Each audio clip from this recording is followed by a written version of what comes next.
Le poison de l'ambition. J'étais sur le point de transmettre mon entreprise à ma belle-fille. Après 42 ans à tout construire à partir de zéro, il était temps de lâcher prise. Du moins, c'est ce que je me répétais chaque matin, comme une prière qui ne sonnait jamais complètement juste. Je m'appelle Henri, j'ai 60 ans, des cheveux grisonnants que j'insiste à garder courts et pratiques, et des mains qui tremblent encore quand je repense à cet après-midi de jeudi. C'était il y a 6 mois. Mais je jure que je peux sentir le goût de la peur dans ma bouche, chaque fois que j'y pense. Le goût amer d'avoir failli ne plus être là. L'entreprise était ma vie, mon fils, ma fille, ma raison d'être. J'avais commencé avec un petit atelier de menuiserie au fond de la maison que je partageais avec ma mère. J'avais 18 ans et je venais de perdre mon père. Nous n'avions rien d'autre qu'une vieille scie circulaire et cette obstination qui coule dans le sang des hommes de ma famille. Ceux qui ne savent pas abandonner, parce qu'abandonner n'a jamais été une option qui nous a été offerte. Aujourd'hui, l'entreprise emploie 230 personnes. Nous exportons dans 17 pays. Notre nom est gravé dans les magasins de décoration de Paris à Bruxelles.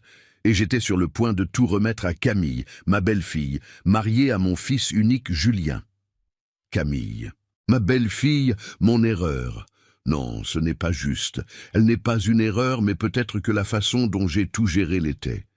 J'ai donné à Julien tout ce que je n'ai jamais eu. Des écoles chères, des voyages, la sécurité. Je l'ai protégé de toutes les batailles que j'ai dû affronter. Je pensais être un bon père. Je pensais le protéger. Je n'ai pas réalisé que je créais un homme qui n'avait jamais eu à se battre pour rien, qui n'a jamais compris la valeur de la sueur, qui tachait mes chemises pendant que je rabotais jusqu'à 3 heures du matin. Mais j'aimais mon fils. Je l'aime encore.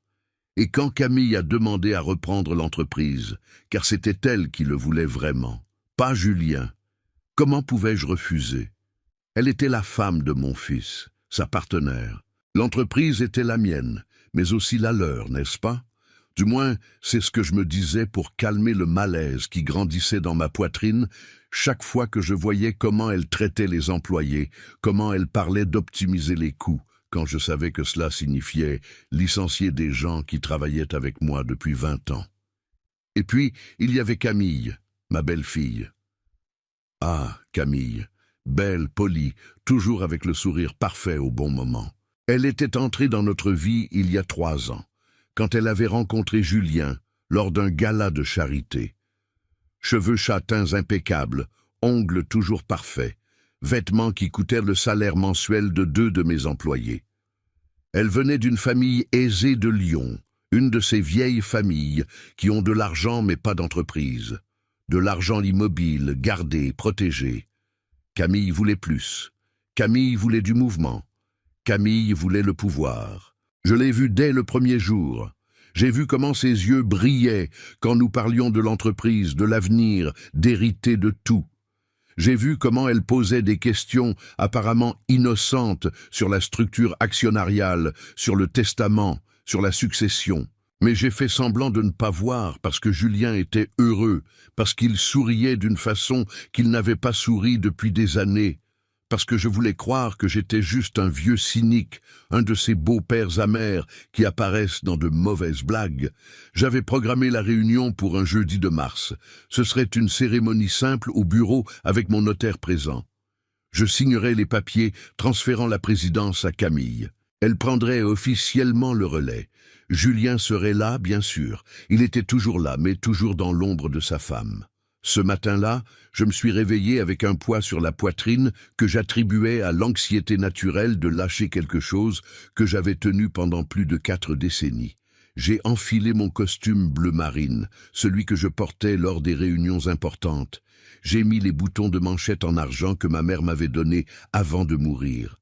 Je me suis regardé dans le miroir et j'ai vu un homme fatigué, mais digne.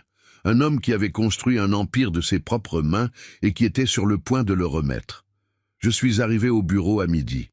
Camille et Julien étaient déjà là, dans la salle de réunion. Elle semblait radieuse, portait une robe crème qui coûtait probablement plus que ma voiture.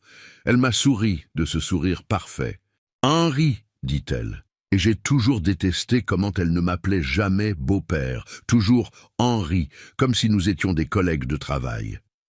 J'ai apporté du café pour tout le monde. Je sais comment vous l'aimez, bien fort et sans sucre. Elle m'a tendu une tasse en porcelaine blanche. De la vapeur s'en échappait légèrement. L'arôme était bon, riche. J'étais sur le point de la prendre quand Marguerite, mon employée de maison depuis 15 ans, est entrée dans la salle avec un plateau de macarons. Marguerite venait rarement au bureau. Elle s'occupait de ma maison, de mon espace privé. La voir ici était étrange. Elle est passée près de moi et soudain a trébuché. Elle n'est pas tombée, mais m'a heurté assez fort pour me faire un pas de côté. Elle s'est approchée de mon oreille, juste une seconde, et a chuchoté si bas que j'ai à peine entendu. « Ne buvez pas. Faites-moi juste confiance. » Mon cœur s'est emballé. J'ai regardé Marguerite, mais elle s'éloignait déjà, le visage impassible, comme si rien ne s'était passé.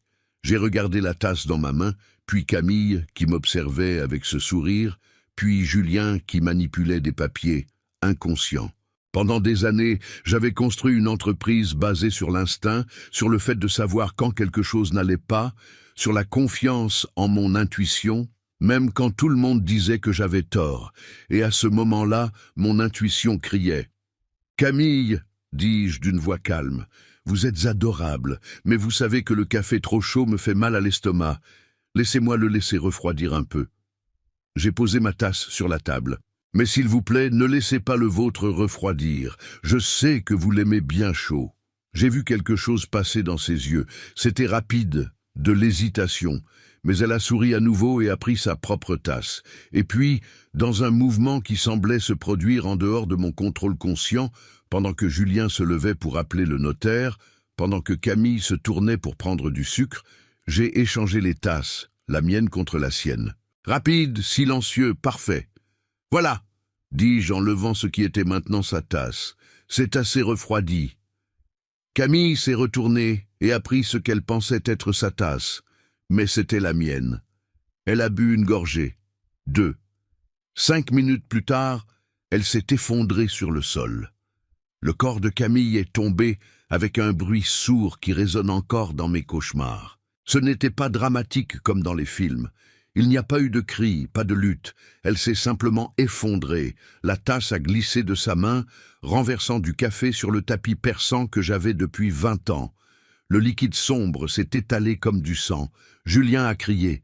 Je pense qu'il a crié. Tout est devenu étouffé, comme si quelqu'un avait mis du coton dans mes oreilles. J'ai vu sa bouche s'ouvrir, je l'ai vu courir vers elle, s'agenouiller à côté du corps immobile de sa femme, mais je n'ai pas bougé. Je suis resté là, debout, tenant une tasse vide, observant. Il existe un type de choc qui ne paralyse pas, mais qui vous met dans un état de lucidité brutale. C'est ce que j'ai ressenti. Pas de panique, pas d'hystérie, juste une conscience aiguë et tranchante que mon intuition m'avait sauvé, que Marguerite m'avait sauvé, que ce café, cette tasse offerte avec un sourire si doux, avait été préparé pour moi. Ma belle-fille avait essayé de me tuer.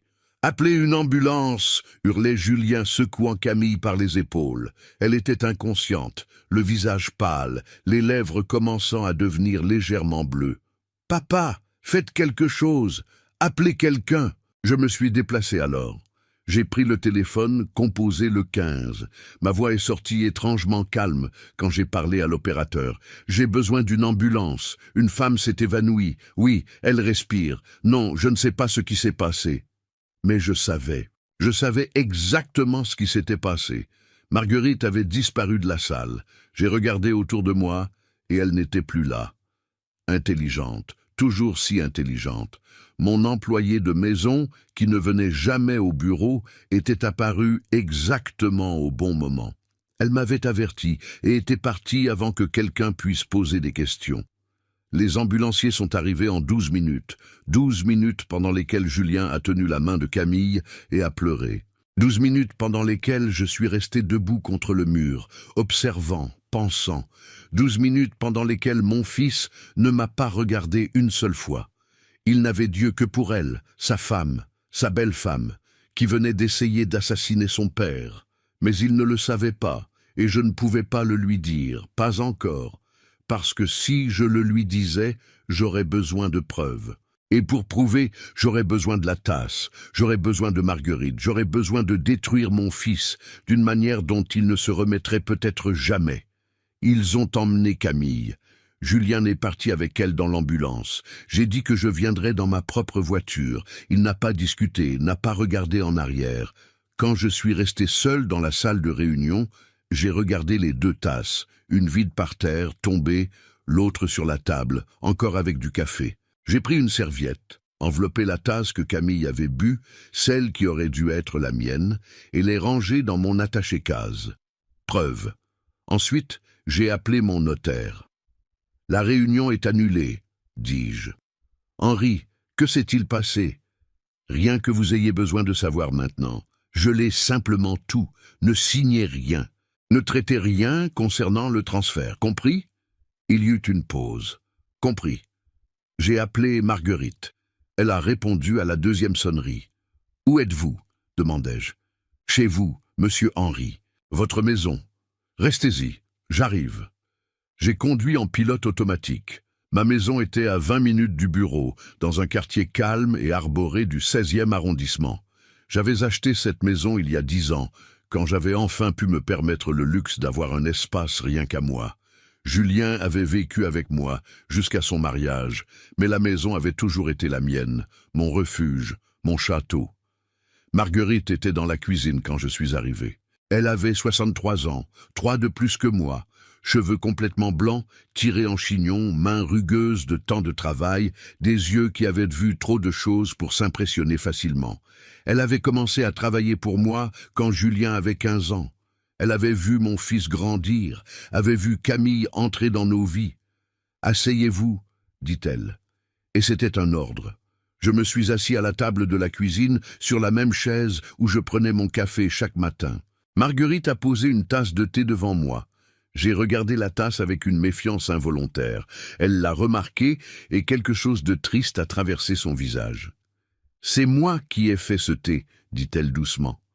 Vous pouvez le boire. » J'ai bu. C'était chaud et trop sucré, mais je ne me suis pas plaint. « Comment avez-vous su ?» demandai-je finalement. Marguerite a soupiré, s'est assise sur la chaise en face de la mienne, quelque chose qu'elle faisait rarement. Nous avions toujours maintenu une distance respectueuse, une ligne invisible entre employés et employeurs que nous respections tous les deux.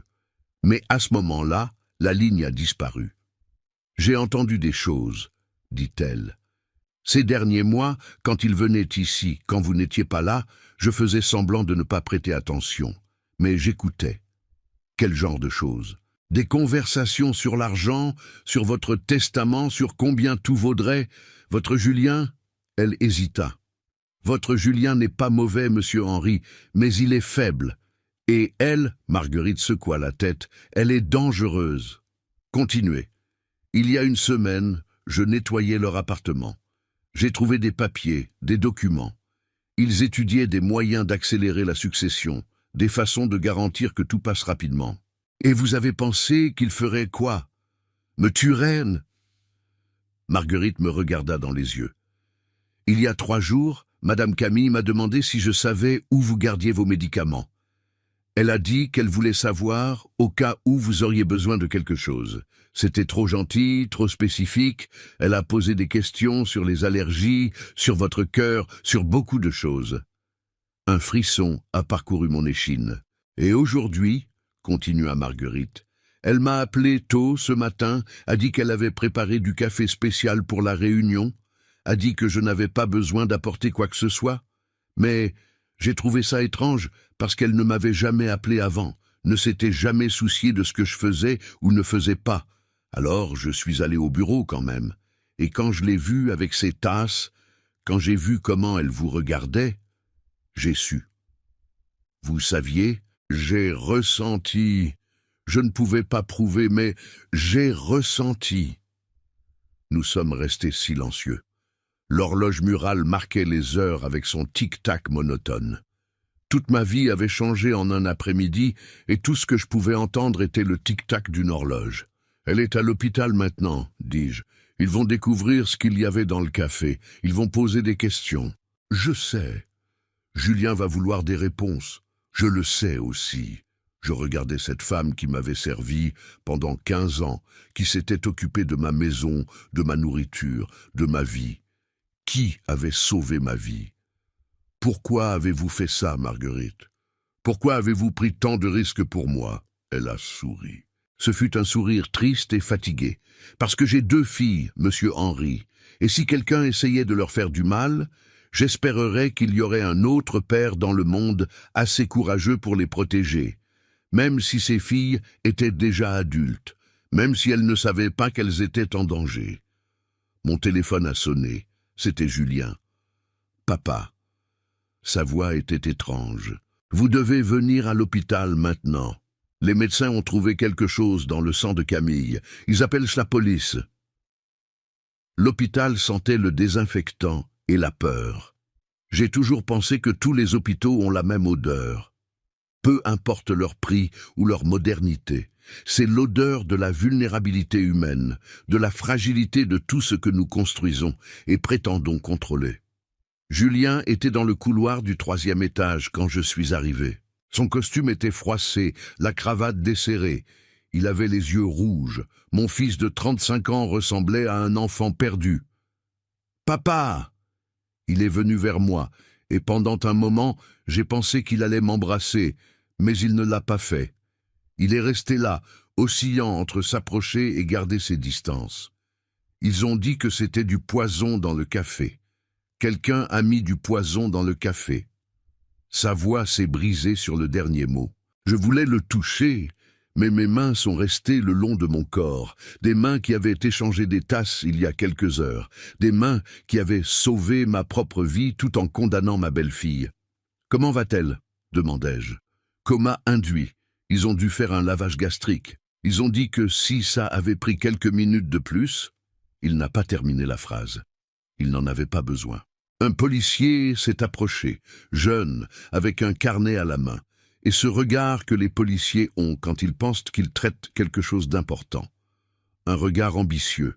« Vous êtes Henri Moreau, père de Julien Moreau ?»« Oui. » « Je dois vous poser quelques questions sur l'incident de cet après-midi. Vous étiez présent quand la victime a consommé la boisson ?»« Victime. » Camille était la victime maintenant. Pas la meurtrière qu'elle avait essayé d'être. « J'étais présent, » répondis-je.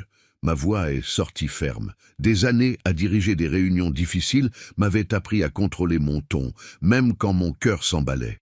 « Et vous avez aussi bu du café ?»« Non, j'allais en boire, mais j'ai décidé d'attendre qu'il refroidisse. » « Pourquoi ?» Je l'ai regardé, si jeune, si sûr d'avoir toutes les réponses.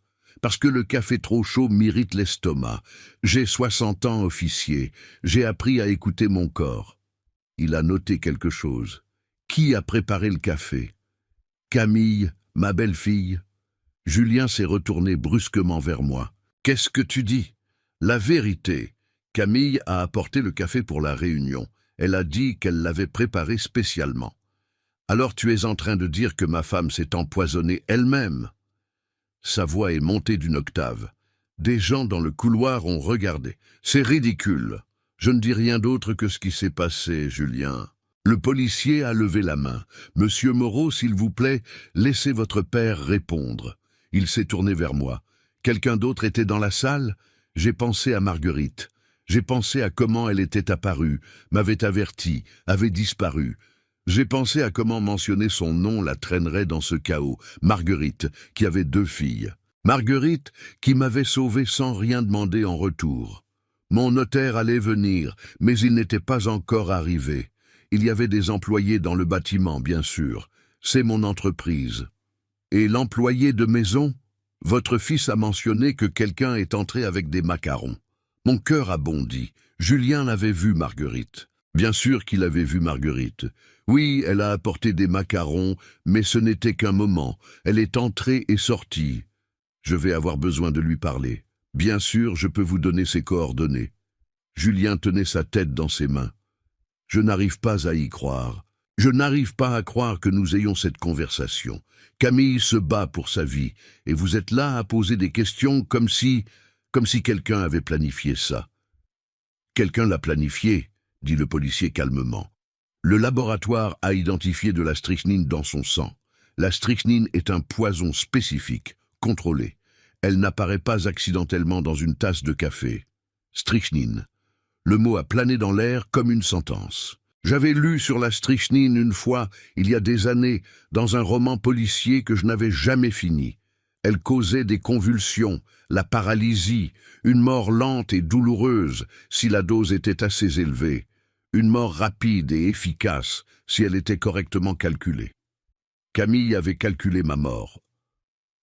Je vais avoir besoin que tous ceux qui étaient présents à la réunion viennent au commissariat demain pour des dépositions formelles, dit le policier. Cela inclut l'employé de maison, et je vais avoir besoin que vous préserviez cette salle exactement comme elle est. C'est une scène de crime maintenant. Scène de crime. Mon bureau, où j'avais construit mes rêves, où j'avais signé des contrats qui avaient changé ma vie, était maintenant une scène de crime. Puis-je la voir, Camille ? Demandai-je. Julien me regarda comme si j'avais parlé dans une autre langue. Pourquoi voudrais-tu la voir ? Parce qu'elle est ma belle-fille, parce que, indépendamment de ce qui s'est passé, elle fait partie de cette famille. Il a ri. C'était un rire amer, brisé. Famille. Tu étais sur le point de me donner l'entreprise. Finalement, après des années à me faire supplier, à me faire prouver que j'en étais digne. Et maintenant ça arrive, et tu agis comme si rien n'avait changé. Julien, non. Il a levé la main. Tu n'as jamais cru en moi, n'est-ce pas? Tu n'as jamais cru que je pouvais diriger l'entreprise aussi bien que toi. Et maintenant, tu vas utiliser ça comme excuse pour tout garder encore plus fort. Camille est là-bas en train de mourir et tu penses aux affaires. Chaque mot était un couteau. Pas parce qu'ils étaient vrais, mais parce qu'en partie, j'avais douté, j'avais protégé mon entreprise de mon propre fils, parce qu'au fond, je ne lui faisais pas confiance. Pas de la façon dont j'aurais dû. Mais il ne savait pas pourquoi. Il ne savait pas que sa femme avait mis du poison dans une tasse avec mes initiales gravées. Il ne savait pas que son sourire cachait une planification froide et calculée. Il ne savait pas que j'avais échangé les tasses et sauvé ma propre vie. Et je ne pouvais pas lui dire. Pas encore, parce que si je lui disais, je devrais admettre que je savais, je devrais expliquer Marguerite, je devrais complètement détruire l'image que Julien avait de Camille. Et un homme qui perd son père est blessé. Un homme qui découvre que sa femme a essayé de tuer son père est détruit. Vous pouvez la voir, dit une infirmière en apparaissant à nos côtés, mais seulement la famille directe et seulement pour quelques minutes. Julien est entré sans regarder en arrière. Je suis resté dans le couloir avec le jeune policier qui prenait encore des notes dans son carnet. « Monsieur Moreau, dit-il, et sa voix avait changé, était devenue plus douce. Je sais que c'est difficile, mais je dois vous demander, aviez-vous une raison de vouloir faire du mal à votre belle-fille » La question m'a pris au dépourvu. Bien sûr que je serais suspect. Le beau-père riche qui était sur le point de transmettre l'entreprise. Le beau-père qui ne s'était jamais bien entendu avec la belle-fille.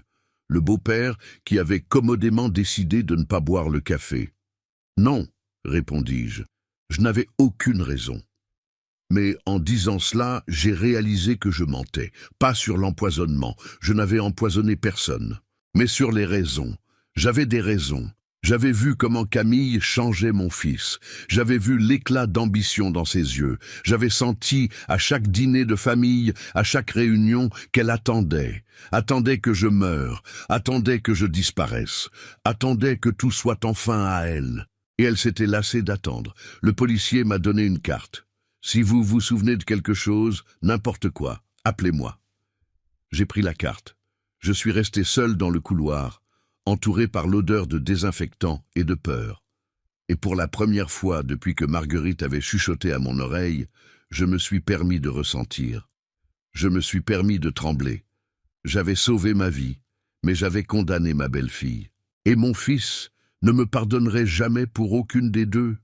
Je suis rentré chez moi quand il faisait déjà nuit. La maison était sombre, silencieuse. Marguerite était partie, comme toujours, à 18 heures. J'ai laissé les lumières éteintes et me suis assis sur le canapé du salon, encore avec mon manteau, tenant toujours mon attaché-case où je gardais la tasse empoisonnée. Je n'ai appelé personne, je n'ai pas mangé. Je me suis juste assis là, dans l'obscurité, laissant le poids de tout s'abattre sur moi. Il existe une solitude spécifique que seuls les pères d'enfants adultes connaissent. C'est la solitude de celui qui a tout donné, tout sacrifié, et qui maintenant observe de loin pendant que cet enfant que vous avez bercé se transforme en un étranger qui vous regarde avec ressentiment. Julien n'était plus mon petit garçon. Peut-être ne l'avait-il jamais été. Pas de la façon dont je l'imaginais. Je me suis souvenu de sa naissance. J'avais 25 ans. Mon entreprise commençait à croître, sortant de l'atelier du fond de la maison pour un petit entrepôt loué. Je travaillais 16 heures par jour, créant des meubles, faisant des contacts, me battant pour chaque contrat. Il n'y avait pas de mère dans la vie de Julien, pas vraiment. C'est quelque chose que je n'ai jamais raconté à beaucoup de gens. La mère de Julien avait été une erreur d'une nuit que je préférais oublier. Une femme mariée, plus âgée, qui m'avait promis des choses qu'elle n'avait jamais eu l'intention de tenir. Quand elle a découvert qu'elle était enceinte, elle m'a offert de l'argent pour régler le problème. Elle voulait avorter. J'ai refusé l'argent et j'ai pris Julien. J'ai élevé Julien seul. Ma mère m'a aidé jusqu'à sa mort quand il avait 7 ans. Après cela, c'était juste nous deux, moi et mon fils, contre le monde. Du moins, c'est comme ça que je le voyais. Mais la vérité que je n'ai jamais admise, même à moi-même, c'est que j'étais absent. Physiquement présent, oui, je payais les meilleures écoles, j'achetais les meilleurs cadeaux, je m'assurais qu'il avait tout. Mais émotionnellement, j'étais toujours à l'entreprise, toujours en train de penser au prochain contrat, au prochain défi, à comment transformer ce petit atelier en empire. J'ai embauché des nounous, de bonnes nounous. Puis j'ai embauché Marguerite, qui s'est occupée de lui pendant l'adolescence. Marguerite a été plus mère pour Julien, à certains égards, que je n'ai jamais pu l'être en tant que père. Elle était là quand il rentrait de l'école. Elle écoutait ses passions d'adolescent, ses peurs, ses rêves. Je n'apparaissais qu'en fin de soirée, fatigué, et je demandais ses notes. Julien ne s'est jamais plaint. C'était un bon garçon, calme, obéissant. Il avait de bonnes notes, ne causait pas de problème, et j'ai interprété cela comme un signe que je faisais tout correctement. Je n'ai pas réalisé que le silence d'un enfant peut être un cri d'abandon. Quand il est entré à l'université, il voulait étudier la musique. Je m'en souviens parce que c'était l'une des rares fois où il s'est vraiment battu pour quelque chose. Il jouait du piano magnifiquement, avait du talent. Mais j'ai dit non. J'ai dit que la musique n'était pas une profession, qu'il devait étudier la gestion pour reprendre l'entreprise un jour. Il a obéi, comme il a toujours obéi. Il a fermé le piano et n'a plus jamais joué. Maintenant, assis dans le noir, je me demandais si c'était ce moment-là, le moment où j'avais vraiment perdu mon fils, le moment où il avait appris que ses rêves comptaient moins que mes plans pour lui. Mon téléphone a vibré. Un message de Julien. Camille stable. Médecins disent qu'elle va survivre. Police veut interroger tout le monde demain à 9 heures, y compris toi. Il n'y avait pas de bonne nuit, pas de je t'aime, papa. Juste de l'information froide, factuelle. J'ai tapé une réponse. Je serai là. Comment vas-tu? 3 points sont apparus, ont disparu, sont réapparus, puis rien. Il avait abandonné de répondre. Je me suis levé, finalement, j'ai allumé les lumières, je suis allé à la cuisine. J'avais besoin de manger quelque chose, même sans faim. J'ai ouvert le réfrigérateur et j'ai vu les récipients organisés que Marguerite laissait toujours. Nourriture préparée, étiquetée avec des dates. Elle prenait soin de moi comme elle avait pris soin de Julien il y a des années. J'ai réchauffé une soupe. Je me suis assis à table, et ce n'est que quand j'ai porté la cuillère à ma bouche que j'ai réalisé que je pleurais. Des larmes silencieuses qui tombaient sans que je fasse rien pour les arrêter. J'ai pleuré pour Julien. J'ai pleuré pour l'enfant qu'il était et pour l'homme qu'il était devenu. J'ai pleuré pour les erreurs que j'avais commises en croyant faire ce qui était juste. J'ai pleuré pour Camille. allongé dans un lit d'hôpital, payant pour avoir essayé de me tuer, mais étant aussi victime de son propre poison. J'ai pleuré pour Marguerite, qui avait tout risqué pour moi. Et j'ai pleuré pour moi-même, pour l'homme qui avait construit un empire, mais n'avait pas su construire une famille. Le téléphone a sonné. C'était Marguerite. Monsieur Henry. Sa voix était tendue. La police est venue ici. Ils ont posé des questions. Beaucoup de questions. Qu'avez-vous dit? La vérité. Que j'étais là, que j'ai vu Madame Camille servir le café, que je vous ai heurté sans le vouloir. Et à propos de l'avertissement? Silence. Puis, je n'ai pas mentionné ça. Mais, monsieur Henry, ils vont vouloir savoir pourquoi j'étais là. Je ne vais jamais au bureau, jamais. Et soudain, j'apparais le jour où ça arrive. Elle avait raison. Marguerite s'était mise en danger. Pour moi. Demain, nous devrons déposer, dis-je. Vous allez raconter exactement ce qui s'est passé. Vous allez dire que vous étiez là parce que je vous ai demandé d'apporter des macarons, que vous avez remarqué quelque chose d'étrange dans le comportement de Camille, que votre instinct vous a dit que quelque chose n'allait pas. Et s'ils ne me croient pas, ils devront vous croire parce que c'est la vérité. J'ai fait une pause. Marguerite, vous avez sauvé ma vie. Je ne vais pas vous laisser en subir les conséquences. Compris? Oui, monsieur. J'ai raccroché et j'ai pris mon attaché-case. J'ai sorti la tasse enveloppée dans la serviette. Je l'ai posée sur la table et je l'ai observée. Porcelaine blanche avec des détails dorés. Chère, élégante, pleine de poison qui aurait dû me tuer. Est-ce que ça aurait été rapide ou est-ce que j'aurais souffert? Est-ce que j'aurais senti mon corps se convulser, perdre le contrôle? Est-ce que j'aurais eu le temps de réaliser ce qui se passait, de regarder Julien et de voir quoi? La culpabilité? L'horreur? Où était-il aussi impliqué? C'était la question qui me terrifiait plus que tout autre. Mon fils savait-il? Julien planifiait-il cela avec Camille ou avait-elle agi seule sans qu'il le sache? Je voulais croire en son innocence. Je voulais croire que mon fils, aussi distant que nous soyons, ne souhaiterait jamais ma mort. Mais une partie de moi, une petite partie venimeuse, chuchotait. Il voulait l'entreprise. Il a toujours voulu l'entreprise. Et tu étais sur son chemin. Je me suis lavé le visage, j'ai changé de vêtements, j'ai essayé de dormir. Mais le sommeil ne venait pas. Je suis resté allongé, regardant le plafond, repassant chaque détail de cet après-midi. Le sourire de Camille, le trébuchement de Marguerite, l'échange des tasses, le corps qui tombe. À 3 heures du matin, j'ai abandonné le sommeil. Je suis allé au bureau que j'avais à la maison, j'ai allumé l'ordinateur et j'ai commencé à enquêter.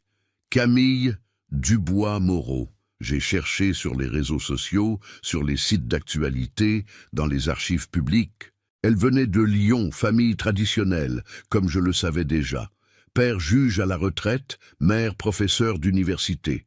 Elle avait étudié la gestion dans une université privée. Pas d'historique de travail cohérent. Quelques stages, quelques postes dans des entreprises de la famille. Rien de substantiel. J'ai trouvé des photos d'elle avant de rencontrer Julien. À des fêtes, en voyage, toujours entourée de personnes riches, toujours impeccable. Et puis, j'ai trouvé quelque chose d'intéressant. Elle avait été fiancée avant, à un entrepreneur plus âgé, propriétaire d'une chaîne de restaurants gastronomiques. Les fiançailles avaient duré 6 mois et s'étaient terminées abruptement. J'ai cherché plus. J'ai trouvé un article de presse People d'il y a 3 ans. Les fiançailles s'étaient terminées parce que la famille de l'entrepreneur avait découvert que Camille enquêtait sur ses finances, posait des questions sur les testaments et les héritages. Il l'avait accusée d'être intéressée. Elle avait tout nié publiquement, avait dit que c'était de la persécution. 1 an plus tard, elle avait rencontré Julien. Mon estomac s'est retourné. Julien n'était pas le premier. Il était un schéma. Camille cherchait des hommes avec de l'argent, avec un patrimoine, avec quelque chose à hériter. Et j'étais l'obstacle. J'avais toujours été. J'ai imprimé tout ce que j'avais trouvé. Je l'ai mis dans un dossier. Preuve. Pas de l'empoisonnement, mais du caractère, de l'histoire, du schéma de comportement. Quand le soleil s'est levé, je savais déjà ce que je devais faire. Je devais protéger Julien. Pas de moi, mais d'elle. Je devais lui montrer qui Camille était vraiment, même s'il me détestait pour ça, même s'il ne me pardonnait jamais. Parce que c'est ce que les pères font. Ils protègent leurs enfants, même quand ces enfants sont des hommes adultes qui ne veulent plus être protégés. Même quand cela signifie détruire l'illusion d'amour qu'ils ont construite. Je me suis habillé avec soin, costume noir, boutons de manchette discrets, cheveux coiffés. Je me suis regardé dans le miroir, et j'ai vu un homme prêt pour la guerre. Une guerre que je n'avais pas choisie, mais que je mènerais jusqu'au bout, parce que Camille avait commis une erreur fatale. Elle avait sous-estimé un père. Le commissariat était un bâtiment gris qui semblait avoir été construit pour aspirer l'espoir de quiconque y entrait. Je suis arrivé 15 minutes en avance, comme je le fais toujours. La ponctualité est une forme de contrôle, et j'avais besoin de tout le contrôle que je pouvais avoir à ce moment-là. Julien était déjà là, assis sur un banc en plastique dans le couloir, les coudes sur les genoux, la tête basse. Il ne s'était pas rasé. La chemise était froissée, probablement la même que la veille. Quand il m'a vu, il ne s'est pas levé. « Bonjour », dis-je. Il a juste hoché la tête. Ses yeux étaient vides, comme s'il avait tellement pleuré qu'il ne restait plus rien. Je me suis assis à côté de lui, gardant une distance respectueuse. Nous sommes restés là, père et fils, côte à côte, mais séparés par un abîme que je ne savais pas comment traverser. « Comment a-t-elle passé la nuit ?» demandai-je finalement. « Stable. Toujours en coma induit, mais stable. » Sa voix était monotone, mécanique. Les médecins disent que quand elle se réveillera, il pourrait y avoir des dommages neurologiques. Ils ne savent pas à quel point. J'ai senti une compression dans ma poitrine. De la culpabilité peut-être, ou du soulagement d'être en vie, ou les deux, entrelacés de manière indiscernable. « Julien, Il m'a interrompu sans me regarder. « Pas maintenant, papa. Je ne peux pas faire ça maintenant. » Marguerite est arrivée ponctuellement à 9 heures. Elle portait sa meilleure robe bleu marine, simple mais digne. Elle tenait un sac noir dans ses mains et marchait avec la posture droite de quelqu'un qui n'a rien à cacher. Quand elle m'a vu, elle a offert un petit signe de tête. Quand elle a vu Julien, son visage s'est adouci dans une expression presque maternelle. « Monsieur Julien », dit-elle doucement. Il a levé les yeux. « Marguerite ». J'ai entendu quelque chose dans sa voix, un reste de chaleur qu'il n'avait pas quand il me parlait. « Merci d'être venu. »« Bien sûr que je suis venu. Un policier nous a appelés. Ce n'était pas le jeune d'hier, mais une femme d'âge moyen avec des cheveux gris tirés en queue de cheval serrée. Des yeux intelligents qui nous ont rapidement évalués. Je suis la commissaire Beaumont. Je vais mener les interrogatoires, un à la fois, s'il vous plaît. Monsieur Moreau, vous d'abord. » Je l'ai suivi dans un couloir étroit, jusqu'à une petite salle, avec une table, 3 chaises et un miroir qui étaient manifestement faux. Les salles d'interrogatoire sont toutes les mêmes. Elles semblent conçues pour vous faire sentir coupable, même quand vous ne l'êtes pas. Asseyez-vous, s'il vous plaît. Elle a allumé un enregistreur. Cette déposition est enregistrée, s'il vous plaît. Donnez votre nom complet pour le dossier. Henri Moreau Delacroix. Monsieur Delacroix, je vais vous poser quelques questions sur les événements d'hier. Vous avez le droit à un avocat présent. Je n'ai pas besoin d'avocat. Je n'ai rien fait de mal. Elle m'a étudié pendant un moment. Parlez-moi de votre relation avec votre belle-fille, Camille Moreau. J'ai réfléchi à comment répondre. La vérité brute semblerait comme un motif, mais mentir serait pire. Cordial, dis-je. Nous n'étions pas proches, mais il n'y avait pas d'hostilité ouverte. Ouverte ? Camille et moi sommes des personnes très différentes. Elle venait d'une famille aisée, avait tout eu. J'ai tout construit à partir de zéro. Nos visions du monde ne s'alignaient pas parfaitement, mais pour Julien, nous maintenions les apparences. Les apparences ? Elle a noté quelque chose. Vous approuviez le mariage ? Julien est un adulte. Ce n'est pas mon rôle d'approuver ou de désapprouver ses choix. Ce n'est pas une réponse. J'ai soupiré. Non, commissaire, je n'approuvais pas complètement. Je sentais que Camille était plus intéressée par l'entreprise que par mon fils. Mais c'est l'opinion d'un beau-père qui est peut-être excessivement protecteur. Ce n'est pas un crime. Non, mais cela fournit un motif. Un motif pourquoi? Pour empoisonner ma propre belle-fille le jour où j'étais sur le point de transmettre mon entreprise? Quel sens cela aurait-il? Vous me le dites. Aucun, parce que je ne l'ai pas empoisonnée. Elle s'est penchée en avant. Mais vous n'avez pas bu le café. Pourquoi? J'ai déjà expliqué hier, le café trop chaud m'irrite l'estomac. Pratique. Pratique serait d'être mort. Ma voix est sortie plus dure que prévu. Désolé, je suis tendu. Hier, j'ai failli perdre ma belle-fille. Mon fils est dévasté. Mon entreprise est en pause. Toute ma vie est sans dessus-dessous. Et votre employée de maison, Marguerite, pourquoi était-elle au bureau? Voici la question que je savais qui viendrait. Je lui ai demandé d'apporter des macarons. Je voulais que la réunion soit spéciale. C'était un moment important. Elle fait ça habituellement? Non, mais je paie son salaire. Quand je demande quelque chose, elle le fait. Et qu'a-t-elle fait exactement quand elle est arrivée? J'ai réfléchi soigneusement. Elle est entrée avec le plateau, m'a heurté sans le vouloir, s'est excusée, a laissé les macarons et est partie. Elle a dit quelque chose quand elle vous a heurté. Mon cœur s'est emballé. Comment ça? Des témoins ont dit qu'elle s'est approchée de vous, qu'il y a eu un moment où vos visages étaient de proches. Elle s'est excusée d'avoir trébuché, c'est tout. Je l'ai regardée dans les yeux de quelqu'un qui avait déjà vu beaucoup de mensonges. Juste ça. Elle n'a pas cru. Je pouvais le voir dans la façon dont ses lèvres se sont serrées, comment elle a noté quelque chose avec plus de force que nécessaire. « La tasse que Camille a bu, dit-elle, changeant de tactique. C'était votre tasse? Comment ça? Les tasses avaient des initiales. Une avait H, une autre avait C. Camille a bu dans la tasse avec H. Pourquoi? J'ai gelé.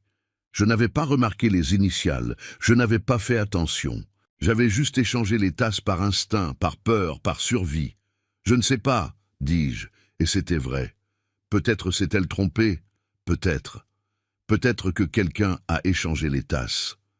Le silence entre nous était dense, chargé. Elle savait. D'une certaine manière, elle savait. Si quelqu'un les a échangés, dis-je prudemment, c'était Camille. Peut-être a-t-elle mis du poison dans la mauvaise tasse. Peut-être s'est-elle trompée dans son propre plan. Ça n'a aucun sens. Pourquoi empoisonnerait-elle sa propre tasse? Pourquoi empoisonnerait-elle n'importe quelle tasse? J'ai fait une pause. Commissaire, je sais à quoi ça ressemble. Je sais que je suis suspect. Beau-père riche, belle-fille gênante, transfert de pouvoir en jeu, mais je ne l'ai pas fait. Et si vous voulez mon opinion professionnelle, en tant qu'homme qui a dirigé une entreprise pendant 40 ans, en tant que quelqu'un qui sait reconnaître l'ambition et la manipulation, enquêtez sur Camille, enquêtez sur son passé, enquêtez sur pourquoi des fiançailles antérieures se sont terminées abruptement. Ses yeux se sont rétrécis. Vous avez enquêté sur votre belle-fille? J'ai enquêté hier soir quand j'ai réalisé que quelqu'un avait essayé de me tuer et que peut-être je ne la connaissais pas aussi bien que je le pensais. J'ai mis le dossier sur la table, les pages imprimées, les articles, les archives. Ceci, dis-je, est Camille Dubois avant de devenir Camille Moreau. Lisez. Ensuite, dites-moi qui avait un motif pour empoisonner qui. Elle a pris le dossier, l'a feuilleté rapidement. Quelque chose a changé dans son expression. Je peux garder ça? C'est une copie. L'original est en lieu sûr. Lieu sûr? Vous semblez vous protéger très bien, monsieur Delacroix. J'ai appris à me protéger, commissaire. Un homme ne construit pas ce que j'ai construit en étant naïf. Elle a éteint l'enregistreur. S'est penchée à nouveau, mais cette fois sa voix était différente, presque conspiratrice. « Off the record », dit-elle. « Vous savez quelque chose que vous ne me dites pas. Je ne sais pas encore quoi, mais je vais le découvrir. » Je me suis levé. « On the record, commissaire. J'ai failli mourir hier. Mon fils souffre et la femme responsable est dans un lit d'hôpital. Il n'y a pas de gagnants ici, juste des victimes. Je suis sorti de la salle avec les jambes tremblantes, mais la tête haute. Dans le couloir, Julien attendait son tour. Il m'a regardé avec une expression que je ne pouvais pas déchiffrer. « Qu'est-ce que tu lui as dit ?» demanda-t-il. « La vérité. »« Quelle vérité, papa ? La tienne. Parce que je commence à réaliser que la vérité change selon qui la raconte. » Marguerite nous observait de loin. Nos yeux se sont rencontrés brièvement, et dans ce bref instant, une compréhension est passée entre nous. Deux personnes qui avaient survécu à trop de choses pour être brisées maintenant. La commissaire a ouvert la porte. « Monsieur Moreau, c'est votre tour. » Julien est entré. La porte s'est fermée et je suis resté dans le couloir, réalisant que je venais de mettre mon fils dans une position impossible. Il devrait choisir en qui croire, son père ou sa femme, et je n'étais pas sûr de quel côté il choisirait. Je me suis assis sur le même banc en plastique où Julien avait été quelques minutes auparavant. Le couloir du commissariat avait cet éclairage fluorescent qui fait tout paraître malade, sans vie. Marguerite était assise de l'autre côté, les mains croisées sur ses genoux, les yeux fixés sur un point indéfini, sur le mur devant elle. Elle semblait plus petite là, plus fragile que je ne l'avais jamais vue. Le temps traînait.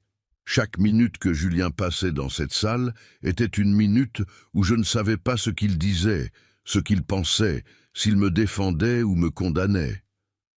La porte restait fermée, impénétrable, gardant des secrets que je craignais de connaître. « Monsieur Henry !» La voix de Marguerite a coupé le silence, basse mais ferme. « Puis-je poser une question ?» Je l'ai regardé. « Bien sûr. Vous regrettez d'avoir échangé les tasses ?» La question m'a pris au dépourvu. C'était quelque chose que j'avais moi-même évité de penser. Une question morale que je préférais garder enterrée sous des couches de justification et d'instinct de survie. « Devrais-je regretter ?» demandai-je en retour. Marguerite a réfléchi pendant un moment. « Je ne sais pas. Vous avez sauvé votre propre vie. Mais maintenant, Madame Camille peut avoir des séquelles, peut ne plus jamais être la même. Et Monsieur Julien... » Elle a fait une pause. « Monsieur Julien est détruit.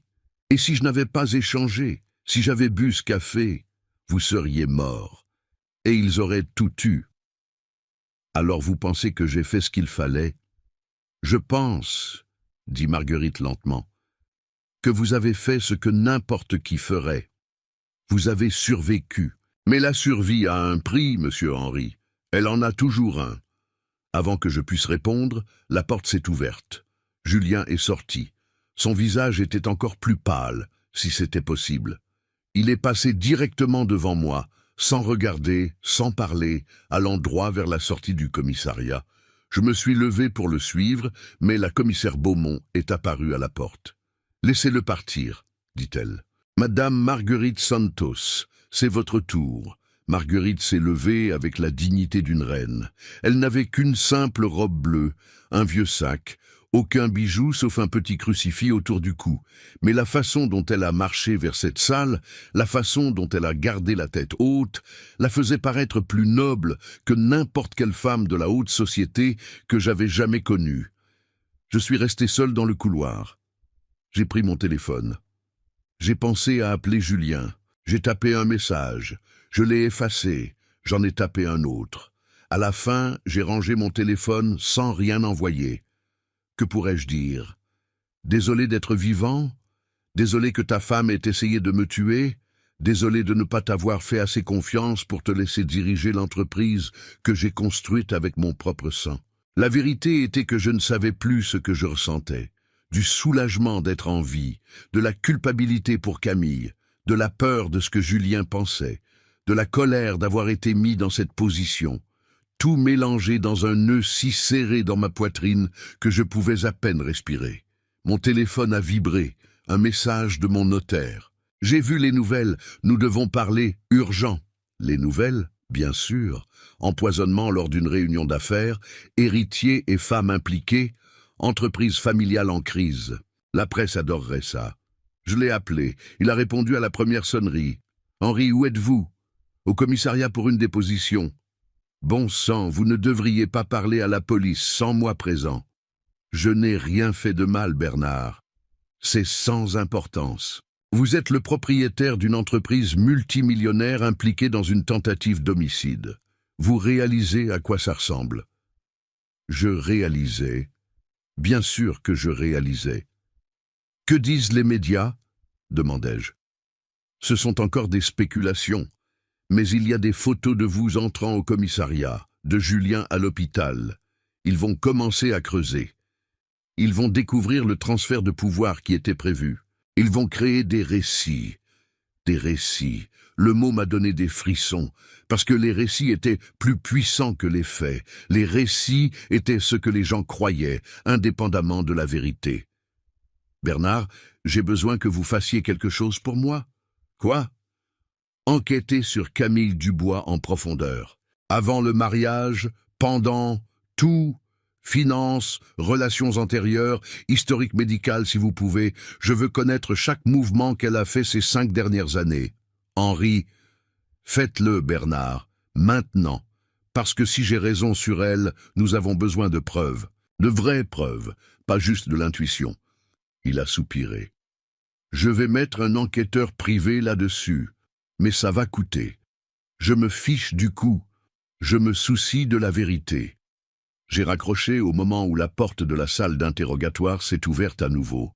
Marguerite est sortie. Son visage était impassible, mais je pouvais voir la tension dans ses épaules, la façon dont ses mains serraient son sac trop fort. « Comment ça s'est passé ?» demandai-je quand elle s'est approchée. « Difficile. Elle a posé beaucoup de questions sur pourquoi j'étais là, sur ce que j'ai vu. Elle a hésité. Sur ma loyauté envers vous. Votre loyauté.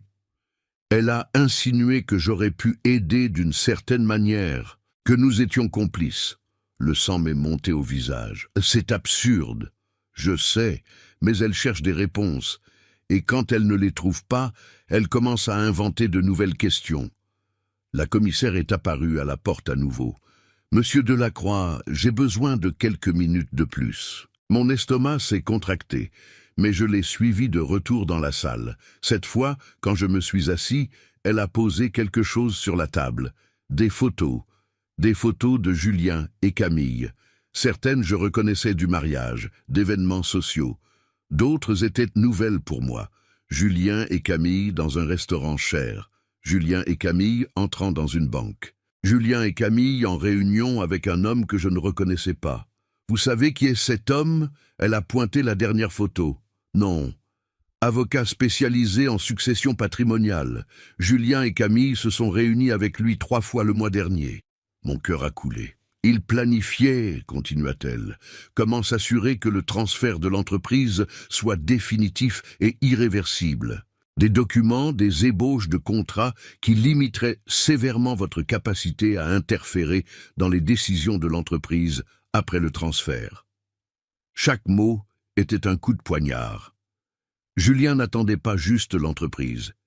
Il planifiait de m'écarter complètement, de me rendre insignifiant dans la chose que j'avais construite. Et Camille, continua la commissaire, a fait des recherches intéressantes sur son ordinateur. Des recherches sur la strychnine, sur les doses létales, sur comment déguiser du poison dans des boissons. Quand? Ma voix est sortie rauque. Il y a 2 semaines. 2 semaines. Elle avait planifié ça pendant 2 semaines, pendant qu'elle dînait à ma table, pendant qu'elle me souriait, pendant qu'elle appelait Julien mon amour devant moi. Elle cherchait comment me tuer. Votre fils savait-il? La question est sortie avant que je puisse l'arrêter. La commissaire m'a regardé avec quelque chose qui pourrait être de la compassion. Nous n'avons pas encore trouvé de preuve de cela, mais monsieur Delacroix, vous devez comprendre la situation. Camille avait un motif et une opportunité.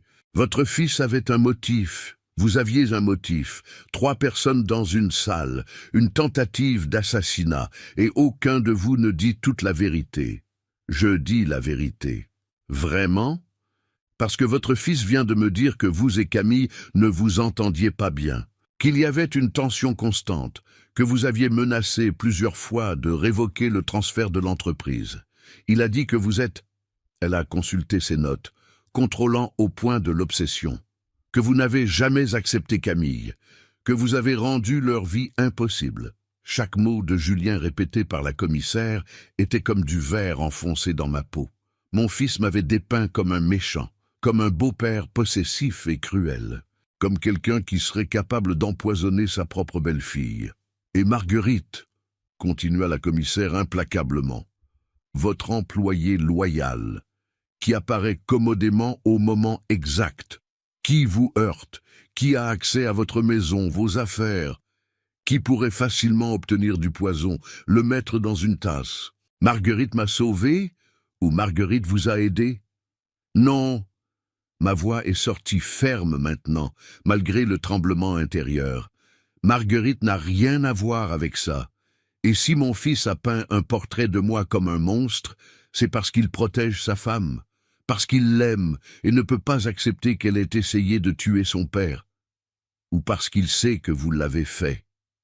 Je me suis levé, mes jambes tremblaient, mais je me suis forcé à rester debout. Je ne vais plus répondre à des questions sans mon avocat présent.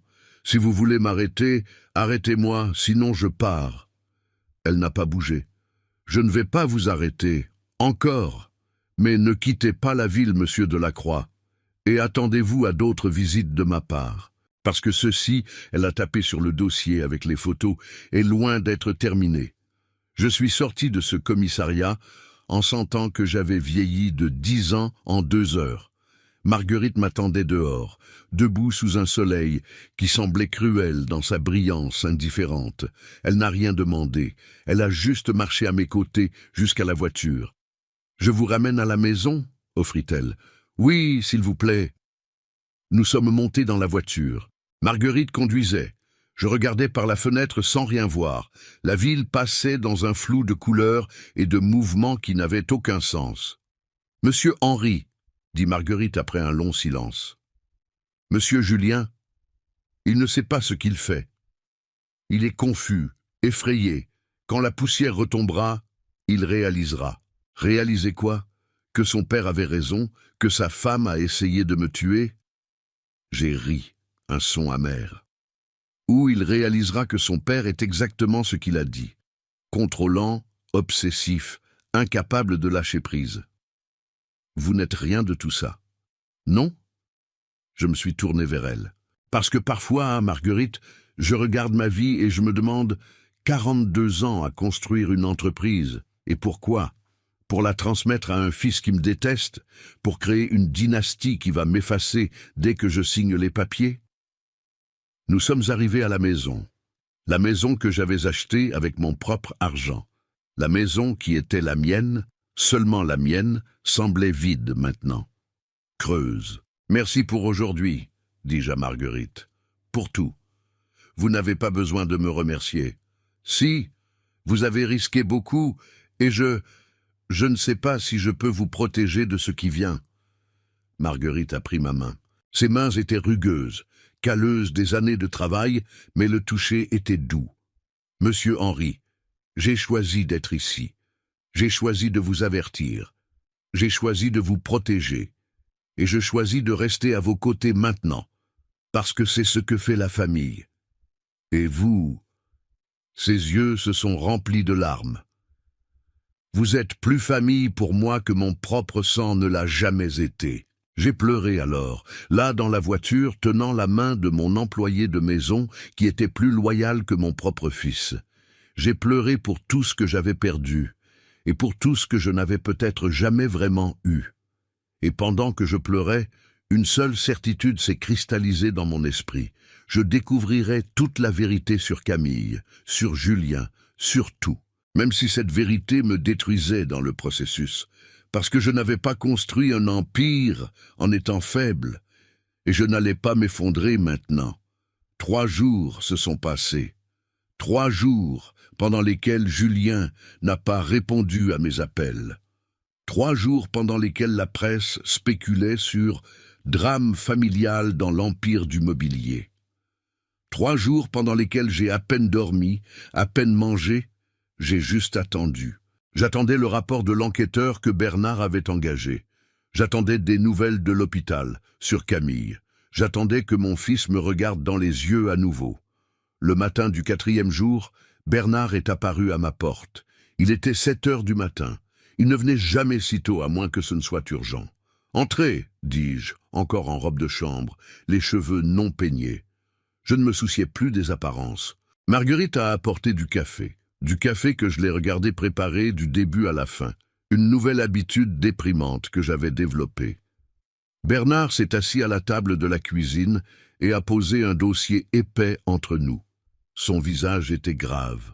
« J'ai trouvé des choses, Henri, des choses que vous devez voir. » J'ai ouvert le dossier.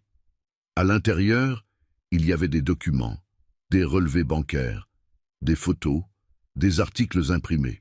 J'ai commencé à lire et à chaque page, mon estomac se serrait davantage.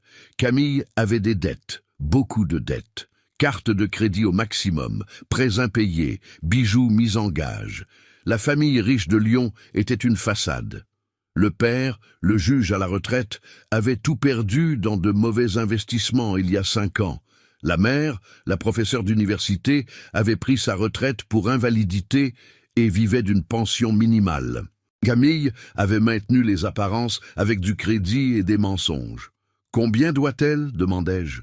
« 470 000 euros. » J'ai fermé les yeux. Une somme absurde, une somme qui expliquait beaucoup de choses. « Et il y a plus », dit Bernard en tournant les pages. « Ses fiançailles antérieures. L'entrepreneur de la chaîne de restaurants. Il n'a pas seulement rompu les fiançailles, il l'a poursuivi en justice. » Pourquoi ? Fraude. Camille avait falsifié sa signature sur des documents qui la désignaient comme bénéficiaire d'assurance vie. Quand il l'a découvert, il a tout arrêté et a porté plainte. L'affaire a été réglée hors tribunal. Il a retiré les accusations en échange de sa signature sur un accord de confidentialité et de son départ de Lyon. Camille n'était pas seulement intéressée, elle était criminelle. Julien sait-il cela ? Ma voix est sortie faible. Je ne sais pas, mais j'en doute. Elle a très bien caché. Elle a utilisé son nom de jeune fille pour toutes les dettes. Elle a gardé des comptes bancaires séparés. Julien n'en a probablement aucune idée. J'ai pris une autre page. C'était des emails entre Camille et quelqu'un appelé seulement D. J'ai lu le premier. Je dois accélérer les choses. Je ne peux plus attendre. Le vieux prend trop de temps pour tout transmettre. Es-tu sûr que la dose est suffisante ? La réponse. Suffisante pour ressembler à une crise cardiaque. Personne ne soupçonnera. Un homme de son âge. Le stress, une grande entreprise, naturel. Camille. Et ensuite, comment puis-je m'assurer que ça reste avec moi ? Des mariages en communauté de biens. Il hérite, tuer l'épouse, automatique. Mais ça doit être avant qu'il ne change le testament. Il se méfie de toi. Les dates. 2 semaines avant la réunion. Qui est D ? Demandai-je, ma voix tremblante. Nous enquêtons encore, mais Henri... Bernard a hésité. Il y a un autre email, plus récent, du jour de la réunion, après l'hospitalisation de Camille. Il m'a tendu une seule feuille. J'ai lu. Ça a mal tourné. Le vieux salaud a échangé les tasses. C'était lui. J'en suis sûr, mais nous ne pouvons pas le prouver. Si je me réveille et que j'accuse, il va montrer tout ça. Je vais en prison. J'ai besoin de temps. J'ai besoin de réfléchir. Ne me rends pas visite à l'hôpital, ne me parle pas, supprime tout, tout. J'aurais dû ressentir de la colère. J'aurais dû ressentir du triomphe d'avoir la preuve de sa culpabilité. Mais tout ce que j'ai ressenti était une fatigue profonde, dévastatrice, parce que cette preuve signifiait que je devrais la montrer à Julien. Je devrais complètement détruire l'image qu'il avait de sa femme. « Camille s'est réveillée », dit Bernard doucement. Hier soir, les médecins ont appelé Julien. Elle est consciente, avec des séquelles motrices du côté gauche, mais consciente. Elle a parlé. Nous ne savons pas encore ce qu'elle a dit, mais Julien est avec elle à l'hôpital maintenant. J'ai pris mon téléphone. J'ai regardé la liste d'appels manqués, de messages sans réponse. Mon fils m'avait complètement coupé de sa vie. Et maintenant, il était là, au chevet de la femme qui avait planifié ma mort, probablement en train d'écouter sa version. La version où j'étais le méchant. Je dois y aller, dis-je, je dois aller là-bas. Henri, je ne sais pas si c'est une bonne idée. Je ne demande pas votre opinion, Bernard. J'y vais. Marguerite est apparue à la porte de la cuisine. Je vous conduis. Je me suis habillé rapidement. Pantalon noir, chemise blanche, veste, une armure corporative. J'ai coiffé mes cheveux, mis mes boutons de manchette en argent. Dans le miroir, j'ai vu un homme de 60 ans sur le point d'entrer en bataille. Un homme fatigué, mais pas vaincu. L'hôpital était le même odeur, même couloir. Mais maintenant, je connaissais le numéro de la chambre. 3e étage, chambre 307. Quand je suis sorti de l'ascenseur, j'ai vu Julien. Il était assis sur une chaise à l'extérieur de la chambre, la tête entre les mains. Je me suis approché lentement. Mes pas résonnaient dans le couloir silencieux. Julien, il a levé la tête. Ses yeux étaient rouges, gonflés. Il avait pleuré. Mon fils avait pleuré et je n'étais pas là pour le consoler. « Papa », sa voix était rauque, « qu'est-ce que tu fais ici ? Je suis ton père. Où d'autre serais-je » Il a ri, mais c'était un son sans humour. « Tu viens ici faire semblant de t'inquiéter ? Faire semblant de ne pas être content que Camille soit détruite ? » « Je ne suis pas content, Julien. Je n'ai jamais voulu ça. »« Non ? Parce que c'est très pratique. Tu ne l'as jamais accepté. Tu n'as jamais cru en nous. Et maintenant, sa voix s'est brisée. Maintenant, elle est là-dedans, pouvant à peine bouger son bras gauche, ayant du mal à parler. Et tout ce que je peux penser, c'est que tu as fait ça. Je n'ai rien fait. Menteur, il s'est levé. Et pour la première fois de ma vie, j'ai vu une vraie colère dans les yeux de mon fils. Une colère dirigée vers moi. Tu as échangé les tasses. Camille me l'a dit, elle l'a vu. Tu as échangé les tasses et tu l'as laissé boire le poison que tu avais mis. Mon monde a tourné. Elle avait dit ça. Elle était là-dedans, luttant pour former chaque mot. Et la première chose qu'elle avait faite était de m'avertir, de me protéger de toi. J'ai pris le dossier que j'avais apporté, le dossier avec tous les emails, toutes les preuves, toute la vérité sur qui Camille était vraiment. Julien, j'ai besoin que tu lises ça. Je ne veux rien lire que tu as apporté. S'il te plaît, lis juste. Après, si tu veux encore me détester, je l'accepterai. Mais lis. J'ai tendu le dossier. Il l'a regardé comme si c'était un serpent venimeux. Lis, j'ai répété, ma voix brisée maintenant. Lis sur ses dettes, sur les fiançailles antérieures, sur la fraude, sur les emails planifiant ma mort. Lis tout, Julien. Et ensuite, dis-moi que je suis le méchant de cette histoire. La porte de la chambre s'est ouverte. Une infirmière est sortie. « Monsieur Moreau, votre femme vous demande. » Julien a pris le dossier, mais ne l'a pas ouvert. Il l'a juste tenu, me regardant avec une expression que je ne pouvais pas déchiffrer. « Je t'aimais, » dit-il finalement. « Quand j'étais enfant, je t'aimais plus que tout. Tu étais mon héros, l'homme qui pouvait tout faire. Mais tu n'as jamais eu de temps pour moi, papa, jamais de temps pour rien d'autre que l'entreprise. Et maintenant, tu veux que je choisisse entre toi et la femme qui me rend vraiment heureux? La femme qui m'aime pour ce que je suis, pas pour ce que je peux hériter. » Chaque mot était une lame, parce qu'il avait raison. J'avais été absent, j'avais choisi l'entreprise tant de fois, j'avais manqué des récitals, des matchs de football, des conversations importantes. J'avais externalisé la paternité à des nounous, puis à Marguerite. Je lui avais donné tout le matériel et rien d'émotionnel. Mais cela ne changeait pas la vérité sur Camille. « Elle ne t'aime pas, Julien, » dis-je doucement. « Elle aime ce que tu représentes. Lis les emails. Tout est là. » Il est entré dans la chambre et a fermé la porte. Je suis resté là, seul dans le couloir, tenant les restes de ma relation avec mon fils. Marguerite est apparue à mes côtés. Je ne sais pas combien de temps j'étais resté là debout, mais elle était là, silencieuse, solidaire. « Va-t-il lire ?» demanda-t-elle. « Je ne sais pas, peut-être, ou peut-être qu'il va le jeter sans regarder. Et s'il le jette ?» J'ai réfléchi à ça. Si Julien choisissait de croire Camille, s'il choisissait de me voir comme l'ennemi, s'il choisissait l'amour aveugle plutôt que la dure vérité, alors j'ai perdu mon fils, dis-je finalement. Mais au moins, il est vivant pour faire ce choix. Et ça, Marguerite, c'est plus que ce que j'aurais eu si j'avais bu ce café. Nous sommes rentrés à la maison en silence. Et pour la première fois depuis que tout avait commencé, je me suis permis de considérer la possibilité qu'il n'y aurait peut-être pas de fin heureuse à cette histoire. Que peut-être certains choix, certaines vérités, certaines trahisons étaient trop grands pour être pardonnés ou oubliés. Que peut-être, à la fin, je resterai seul avec mon entreprise, mon argent, mon succès, et sans mon fils. 2 jours se sont écoulés depuis que j'avais laissé le dossier dans les mains de Julien.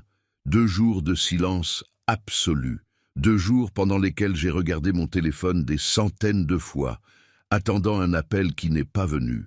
Marguerite m'observait avec une inquiétude croissante, mais elle avait assez de sagesse pour ne pas poser de questions. Le matin du 3e jour, je me suis réveillé avec une étrange clarté. J'avais rêvé de ma mère. Elle était assise à la vieille machine à coudre, travaillant le bois. Et quand elle m'a regardé, elle a juste dit « Mon fils, tu peux construire des empires, mais tu ne peux pas construire des cœurs. Les cœurs grandissent seuls, tordus ou droits. Et la seule chose que nous pouvons faire, c'est les aimer quand même. » Il était 7 heures du matin quand mon téléphone a sonné. Numéro inconnu. J'ai répondu, le cœur battant. « Allô? Monsieur Delacroix? Ici le docteur Béatrice Mercier, psychologue à l'hôpital Saint-Louis. Monsieur Julien Moreau m'a demandé de vous appeler. Ma respiration s'est arrêtée. Il va bien? Il s'est passé quelque chose? Il traite des informations difficiles. Il m'a demandé de vous inviter à une séance conjointe. Aujourd'hui à 15 heures, si possible. Il aimerait parler avec vous, mais avec une médiation professionnelle.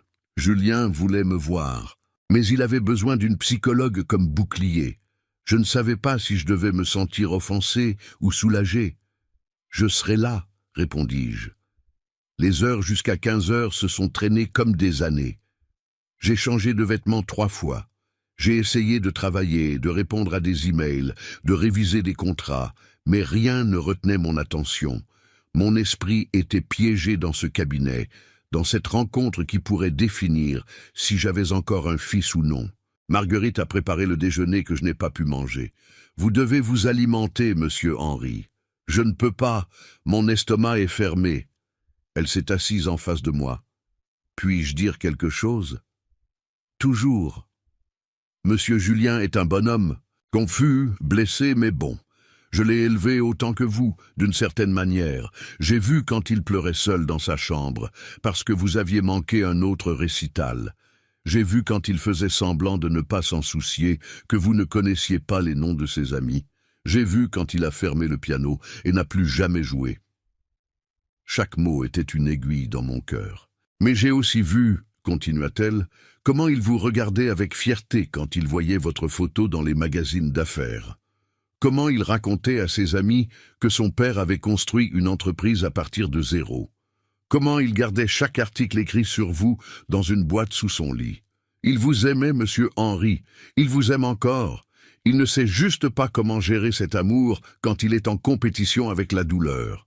Et s'il choisit Camille, même avec toutes les preuves, alors vous devrez accepter et continuer à l'aimer de loin, parce que c'est ce que font les pères. Ils aiment sans condition, même quand ils ne sont pas aimés en retour de la même façon. Je suis arrivé au cabinet 15 minutes en avance. La salle d'attente était confortable, avec des fauteuils moelleux et de la musique douce. Elle semblait conçue pour calmer les gens au bord de l'effondrement. J'étais l'un d'eux. Julien est arrivé exactement à 15 heures. Nos yeux se sont rencontrés quand il est entré. Il semblait avoir vieilli de plusieurs années en quelques jours. Cernes profondes, barbe non rasée, vêtements froissés, mais c'était l'expression sur son visage qui m'a brisé. C'était celle de quelqu'un qui avait vu quelque chose qu'il ne pouvait pas dévoir. Il avait lu le dossier. Le docteur Mercier nous a accueillis. C'était une femme d'environ 50 ans, cheveux gris, lunettes rondes, présence calme. Elle a fait un geste vers 2 fauteuils positionnés en angle, pas face à face, mais pas non plus côte à côte. Une position neutre. « Merci d'être venu », commença-t-elle. Julien m'a demandé de médier cette conversation parce qu'il sent qu'il est nécessaire d'avoir un espace sûr pour exprimer des sentiments difficiles. Je vais demander à chacun de parler sans interruption. Julien, voulez-vous commencer? Mon fils a hoché la tête. Il a regardé ses mains, pas moi, quand il a commencé à parler. J'ai lu tout ce que tu m'as donné, papa. J'ai lu les emails, vu les dettes, vu les fiançailles antérieures, la fraude, tout. Sa voix était monotone, mécanique. Et ensuite, j'ai confronté Camille. Hier, j'ai apporté les papiers à l'hôpital et je les ai mis devant elle. Il a fait une longue pause. Quand il a continué, sa voix était brisée. Elle a pleuré. Elle a dit que oui, elle avait des dettes, que sa famille avait tout perdu et qu'elle avait honte de me le dire. Elle a dit que l'ex-fiancé était abusif et que les accusations de fraude étaient sa vengeance. Elle a dit que les emails étaient sortis de leur contexte, qu'elle faisait des recherches pour un livre qu'elle voulait écrire. J'ai ouvert la bouche pour protester, mais le docteur Mercier a levé la main. Laissez-le finir. Julien m'a finalement regardé. Ses yeux étaient mouillés. Je voulais la croire, papa. Dieu, comme je voulais.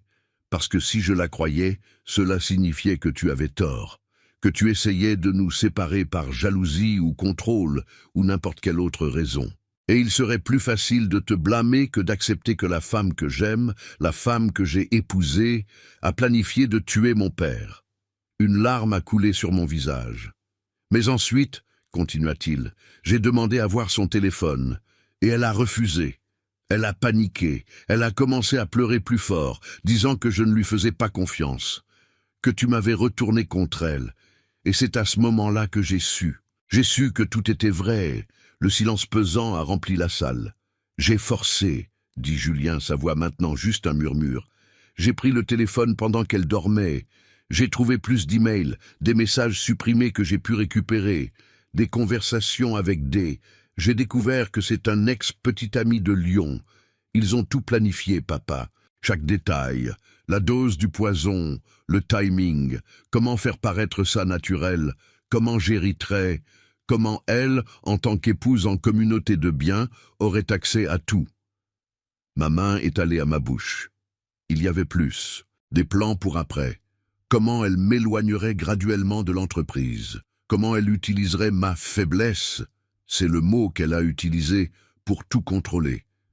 J'étais juste un moyen pour une fin. J'ai toujours été. Il a commencé à sangloter alors. Des sanglots profonds, douloureux d'un homme qui avait vu son monde s'effondrer. Je me suis levé instinctivement, voulant aller vers lui, l'embrasser.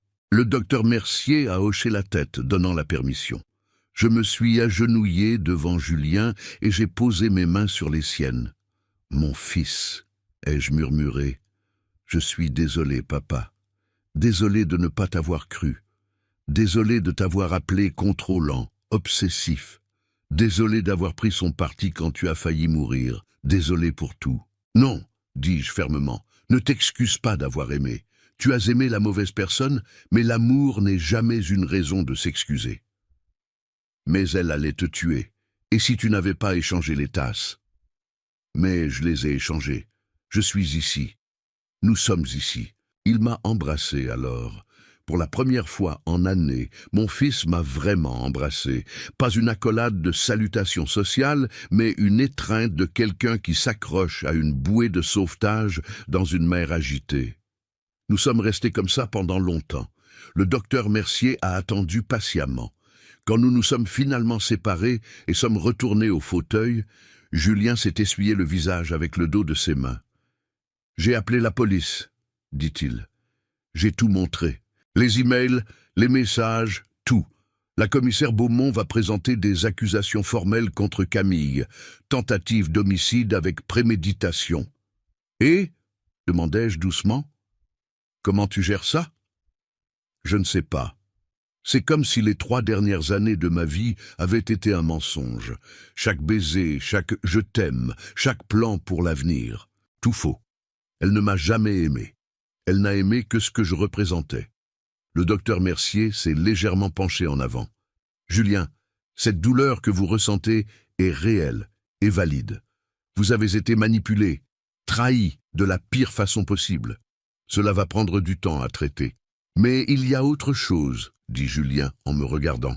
Papa, je dois te dire, une partie de la raison pour laquelle j'ai cru si facilement aux mensonges de Camille sur toi, c'est parce qu'il y avait déjà une partie de moi qui les croyait, qui te voyait comme contrôlant, qui t'en voulait. J'ai respiré profondément, je sais. Tu sais? Marguerite m'a raconté. Les récitals manqués, le piano, tout ce que j'ai fait de mal en essayant de bien faire. Ce n'était pas tout mal, papa. Tu m'as donné une vie confortable, des opportunités, une éducation. Mais je n'ai pas donné de présence, je n'ai pas donné de temps, je n'ai pas donné la chose qui comptait le plus. Une attention vraie, inconditionnelle. Julien a hoché lentement la tête. J'ai passé tellement de temps à t'en vouloir que quand Camille est apparue, me donnant toute l'attention que je voulais, je suis tombé amoureux. Pas d'elle, je le réalise maintenant, mais de l'idée d'être enfin la priorité de quelqu'un. Et tu aurais dû être ma priorité, dis-je, ma voix se brisant. Tu étais mon fils. Tu es mon fils. Et j'ai échoué avec toi de façon que je ne peux pas défaire. Le docteur Mercier est intervenu gentiment. Vous avez tous les deux une conversation importante sur des blessures anciennes. Mais il est crucial de se rappeler que reconnaître les erreurs passées ne signifie pas que vous ne pouvez pas construire quelque chose de nouveau maintenant. Julien m'a regardé. Tu veux encore me transmettre l'entreprise? La question m'a surpris. Tu le veux encore? Je ne sais pas. Avant, je le voulais parce que je pensais que c'était mon droit, mon héritage, ce qui m'était dû après des années d'être ton fils. Mais maintenant, je réalise que je ne sais pas si je le veux vraiment, si je comprends vraiment ce que ça signifie. J'ai ressenti quelque chose d'étrange dans ma poitrine. Pas de la déception, du soulagement. Alors, ne décide pas maintenant, dis-je. L'entreprise ne va nulle part. Et toi, tu as besoin de temps pour guérir, pour découvrir qui est Julien sans Camille, sans les attentes, sans la pression. Et toi, papa, de quoi as-tu besoin? J'ai réfléchi à ça. De quoi avais-je besoin? Après 60 ans, après un empire construit, après avoir failli être assassiné, après avoir failli perdre mon fils, de quoi avais-je vraiment besoin? J'ai besoin de connaître mon fils, répondis-je, vraiment le connaître. Pas l'héritier, pas le futur PDG, juste Julien. Et j'ai besoin que tu me connaisses aussi. Pas comme l'homme d'affaires, pas comme le patriarche, juste Henri, ton père. Il a souri. C'était un petit sourire, triste, mais réel. Je pense que j'aimerais ça. Une semaine après la séance avec le docteur Mercier, Julien est apparu à ma porte sans prévenir. C'était 10 heures du matin, un samedi. Marguerite était au marché. J'étais dans le jardin, essayant de cultiver des roses qui mouraient toujours dans mes mains inexpérimentées. « Papa, dit-il, et il y avait quelque chose de différent dans sa voix, plus léger. Puis-je entrer ? C'est ta maison autant que la mienne, répondis-je en enlevant mes gants de jardinage. Il a souri faiblement. Ça ne l'a jamais été, en fait. Tu as acheté cette maison après mon mariage. Je n'ai jamais vécu ici. C'était vrai. Une autre distance que j'avais créée sans m'en rendre compte. Alors laisse-moi corriger ça, dis-je. Julien, c'est ma maison et tu es toujours le bienvenu ici, comme fils, pas comme héritier. Tu veux du café? Seulement si tu me laisses le faire. Nous sommes allés à la cuisine. J'ai regardé mon fils préparer du café avec la familiarité de quelqu'un qui connaissait le chemin, même sans avoir jamais vécu ici. Marguerite lui avait bien appris. La police a arrêté D hier, dit Julien en remuant le café. L'ex-petit ami de Camille, Diego Almeida. Il a tout avoué en échange d'une réduction de peine. Mon estomac s'est retourné. C'est lui qui a obtenu la strychnine. Il travaille dans un laboratoire pharmaceutique. Il avait accès. Camille a tout planifié, mais il était le partenaire. Ils se sont rencontrés quand elle vivait à Lyon. Ils n'ont jamais vraiment rompu. Ils ont continué à se voir pendant tout notre mariage. La trahison avait des couches, comme un oignon pourri révélant plus de pourriture à chaque pelure. Je suis désolé, Julien. Moi aussi. Il a servi le café dans 2 tasses. Je les ai regardés instinctivement, vérifiant. Il l'a remarqué et quelque chose de triste est passé sur son visage. J'ai fait ce café, papa. Tu peux le boire. Je sais. Désolé. C'est juste que, je comprends, ça va prendre du temps. Pour nous deux, nous nous sommes assis à table. Le même endroit où Marguerite m'avait offert du thé il y a des jours. Le même endroit où j'avais pleuré seul tant de nuits. Mais maintenant, j'avais mon fils ici. Camille a signé les papiers du divorce, dit Julien en regardant sa tasse. Sans contestation. Son avocat lui a conseillé une coopération totale, étant donné les accusations criminelles. Le mariage est officiellement terminé depuis hier. Comment tu te sens? Vide, soulagé, en colère, triste, tout en même temps. Il a pris une gorgée. Mais aussi libre, c'est étrange de dire ça quand ma femme est en prison, en attendant son procès, pour avoir essayé de tuer mon père. Mais je me sens libre. Ce n'est pas étrange. Camille était une prison. Belle, séduisante, mais une prison. Et j'ai choisi d'y entrer. J'ai choisi d'ignorer les signes. Tu as essayé de m'avertir, subtilement. Marguerite a essayé, mais j'étais tellement désespéré d'attention, tellement en manque de me sentir aimé, que j'ai cru la première personne qui m'a dit que j'étais suffisant. J'ai respiré profondément. C'était ma faute. Je t'ai fait sentir insuffisant. Je t'ai fait douter de ta valeur. Oui, a-t-il accepté, et l'honnêteté, mais j'ai aussi choisi comment réagir à ça. J'aurais pu te confronter, j'aurais pu chercher une thérapie. Au lieu de ça, j'ai cherché une validation externe et j'ai trouvé une prédatrice. Nous sommes restés silencieux. Un silence honnête, sans évasion. Tu te souviens quand j'avais 9 ans, dit soudainement Julien, j'ai fait cette présentation de piano à l'école, Beethoven, cette sonate sur laquelle j'avais passé des mois à m'entraîner. Mon cœur a coulé. Je n'y suis pas allé. Non. Tu avais une réunion à Lyon, importante, un gros contrat.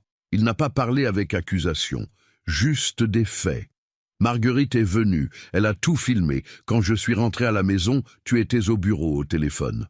J'ai attendu devant la porte pendant 20 minutes, tenant le certificat de première place. Quand tu as finalement raccroché et que je suis entré, tu as regardé le certificat et tu as dit « Très bien, mon fils, maintenant, va faire tes devoirs. » Les larmes ont brûlé mes yeux. Julien. Ce soir-là, continua-t-il, j'ai décidé que peu importe à quel point j'étais bon au piano, ce ne serait jamais plus important que l'entreprise. Alors j'ai arrêté d'essayer. Pourquoi tu me racontes ça maintenant?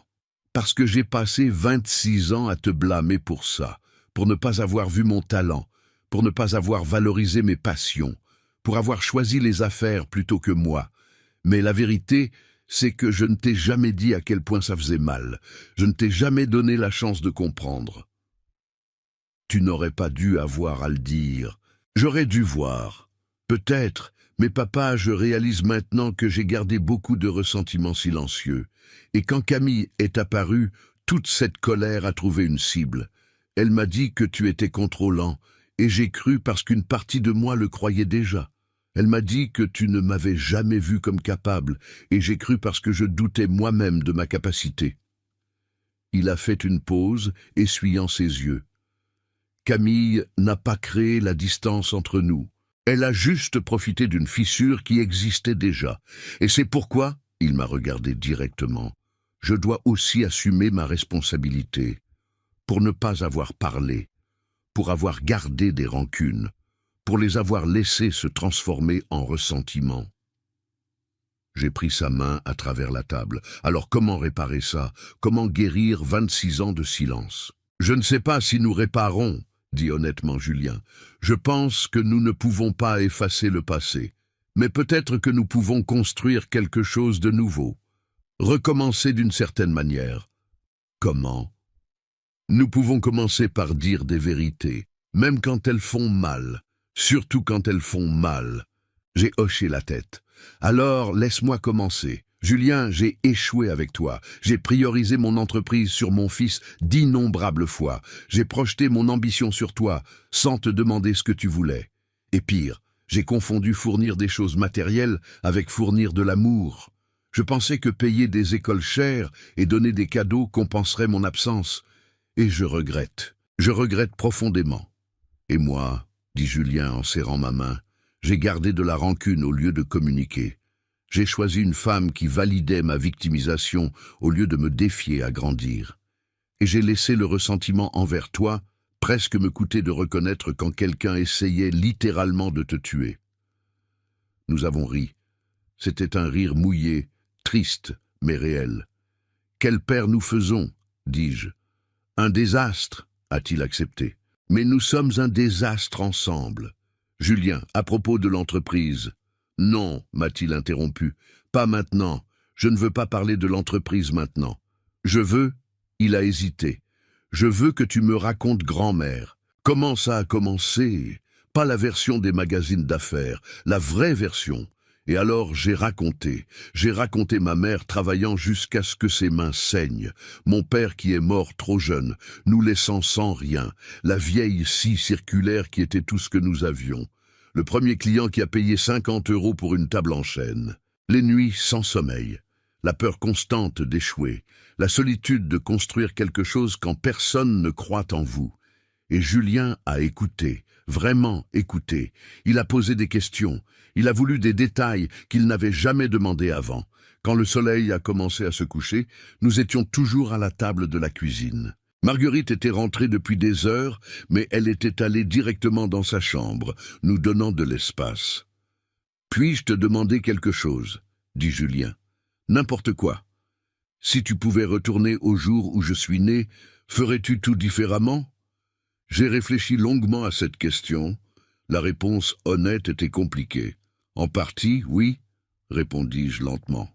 « Je serai plus présent. Je te prioriserai plutôt que les contrats. Mais l'entreprise, non. Parce que construire cette entreprise m'a sauvé. Elle m'a donné une identité quand j'étais juste le garçon pauvre qui avait un enfant hors mariage. Elle m'a donné du pouvoir dans un monde qui ne donne pas facilement du pouvoir aux hommes comme moi. Elle m'a donné une voix. Alors elle ne cessera jamais de faire partie de toi. Non, mais toi aussi tu fais partie de moi, Julien. Et peut-être qu'il est temps que j'apprenne à équilibrer ces parties au lieu de laisser l'une consumer l'autre. » Il a souri. « Je pense que j'aimerais connaître cette version de toi. Et j'aimerais connaître la version de toi qui joue du piano. » Ses yeux se sont élargis. « Tu te souviens? Je me suis toujours souvenu. Et je me suis toujours regretté de t'avoir fait arrêter. J'ai toujours le piano, dans l'appartement qui était le mien et celui de Camille. Je n'ai jamais joué, mais je ne l'ai jamais vendu. »« Apporte-le ici, » dis-je impulsivement. « Cette maison est trop grande pour une personne. Il y a une chambre vide qui serait parfaite pour un piano. Et peut-être, j'ai hésité, peut-être que tu pourrais venir ici parfois, jouer, dîner, juste être. » Julien a souri. C'était le premier sourire genuiné que je voyais sur lui depuis des semaines. « J'aimerais beaucoup ça, papa. » 6 mois se sont écoulés depuis cet après-midi dans la cuisine avec Julien. 6 mois qui ont changé plus que les 40 années précédentes. Je suis assis maintenant dans mon bureau, pas celui de l'entreprise, mais celui de la maison, regardant par la fenêtre le jardin où mes roses ont finalement commencé à fleurir. Marguerite m'a dit que le secret n'était pas de les contrôler, mais de les laisser pousser à leur propre rythme. J'ai réalisé qu'elle ne parlait pas seulement de fleurs. Le procès de Camille a eu lieu il y a 2 semaines, condamné à 12 ans pour tentative d'homicide avec préméditation. Diego, son complice, en a pris 8. J'ai vu Camille au tribunal une seule fois. Elle est entrée la tête basse, le côté gauche du corps toujours avec des mouvements limités. Séquelle permanente du poison qui aurait dû me tuer. Nos yeux se sont rencontrés pendant un bref instant. Je n'ai pas vu de remords. J'ai seulement vu de la colère d'avoir été prise. Julien n'est pas allé au procès. Il a dit qu'il ne pouvait pas, qu'il avait déjà fermé ce chapitre et devait avancer. Le docteur Mercier a dit que c'était sain, ce détachement, qu'il ne devait rien à Camille, pas même sa présence. Mon fils vit ici maintenant, temporairement, insiste-t-il. Mais ça fait déjà 4 mois. Le piano est arrivé le 2e mois et a été installé dans l'ancienne salle de musique que je n'avais jamais utilisée. Tous les soirs, vers 20 h, il joue. Parfois Chopin, parfois Beethoven, parfois ses propres compositions qu'il n'avait jamais montrées à personne. Et j'écoute. Je m'assois dans le fauteuil du couloir, je fais semblant de lire un livre. Et j'écoute. Parfois je pleure, pour le talent gaspillé, pour les années perdues, pour la beauté qui a toujours été là et que j'ai choisi de ne pas voir. Hier, il m'a demandé si je voulais apprendre. « Il n'est jamais trop tard », a-t-il dit. « Il n'est jamais trop tard pour commencer quelque chose de nouveau. » Alors, aujourd'hui, nous avons notre première leçon à 16 heures. Je suis nerveux comme un enfant. L'entreprise reste la mienne. Julien et moi avons eu de longues et honnêtes conversations à ce sujet. Il a admis qu'il ne sait pas s'il veut vraiment la diriger, qu'il a passé tellement de temps à penser qu'il devrait la vouloir qu'il ne s'est jamais arrêté pour se demander s'il la voulait vraiment. « Et si je ne la veux pas ?» a-t-il demandé il y a 3 mois, pendant un dîner. « Alors tu ne la veux pas ?» ai-je répondu simplement. « Et c'est bien, mais c'est ton héritage, toute ta vie.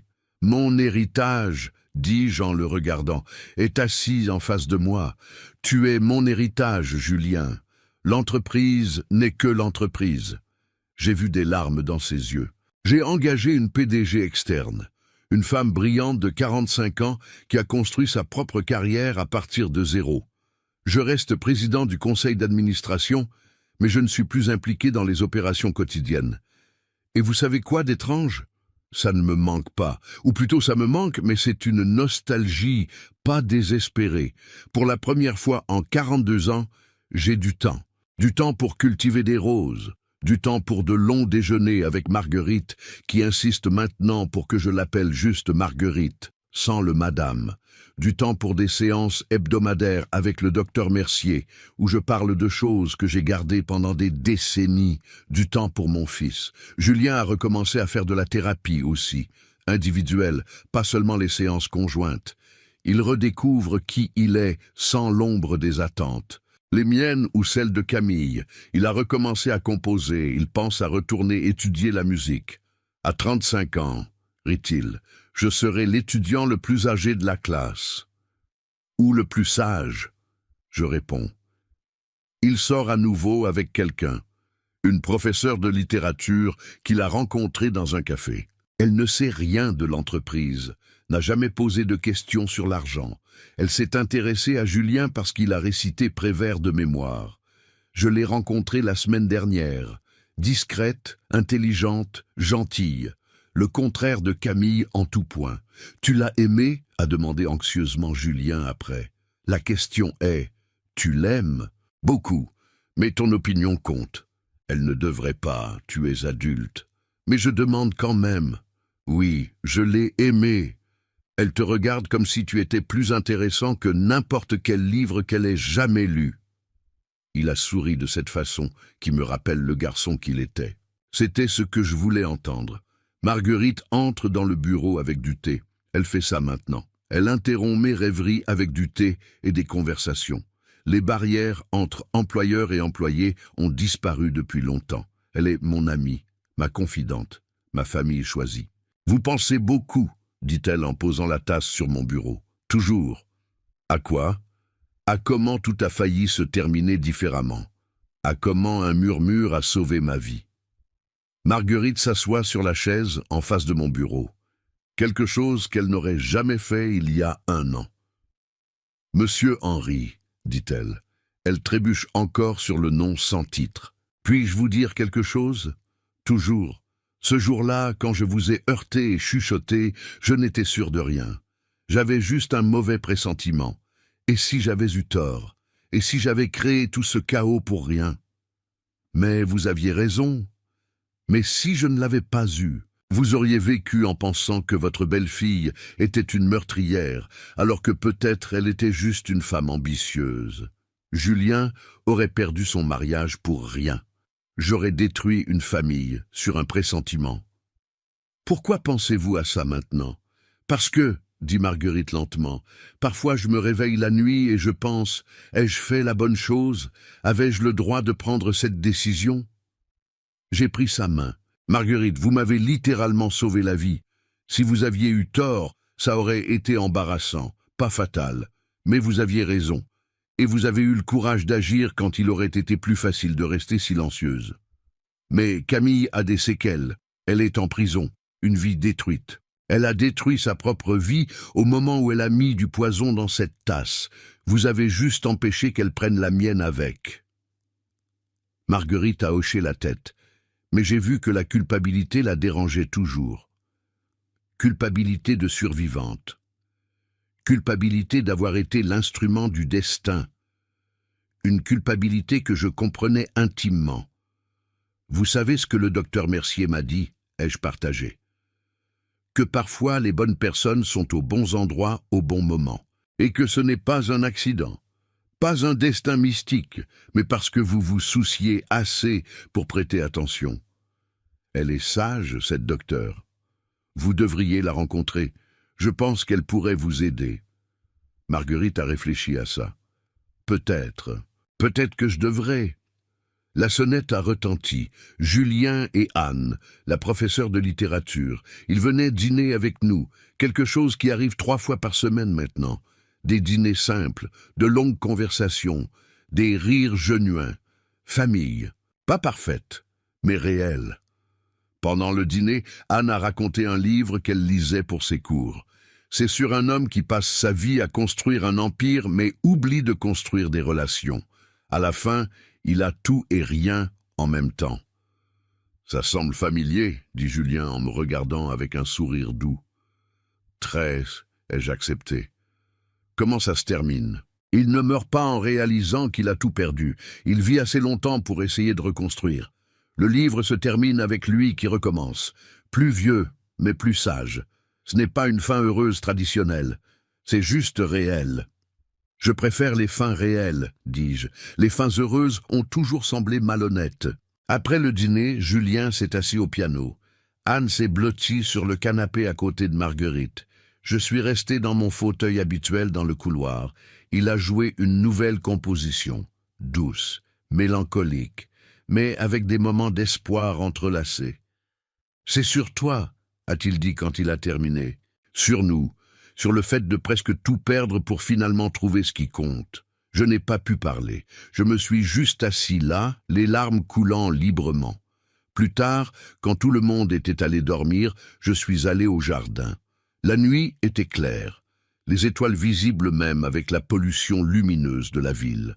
Je me suis assis sur le banc que j'avais fait installer près des rosiers. J'ai pensé à l'Henri d'il y a 1 an. L'homme qui était sur le point de transmettre l'entreprise à sa belle-fille, pensant qu'il faisait ce qu'il fallait. L'homme qui n'avait pas de temps pour les jardins ou les pianos, ou les longues conversations. L'homme qui mesurait sa valeur par la taille de son empire. Cet homme a failli mourir. D'une certaine manière, il est mort, et à sa place a grandi quelqu'un de nouveau. Pas complètement différent. J'étais toujours obstiné, j'avais toujours des opinions fortes, j'aimais toujours l'entreprise. Mais maintenant, il y avait de la place pour d'autres choses, pour les roses, pour la musique, pour les silences confortables avec mon fils, pour le thé avec Marguerite, pour les secondes chances. Camille m'a fait un cadeau terrible. En essayant de prendre ma vie, elle m'a forcé à l'examiner, à questionner ce qui comptait vraiment, à réaliser que les héritages ne sont pas faits seulement d'argent et de bâtiments, mais de moments et de connexions et d'amour imparfaits mais sincères. Julien est sorti de la maison, enveloppé dans une couverture.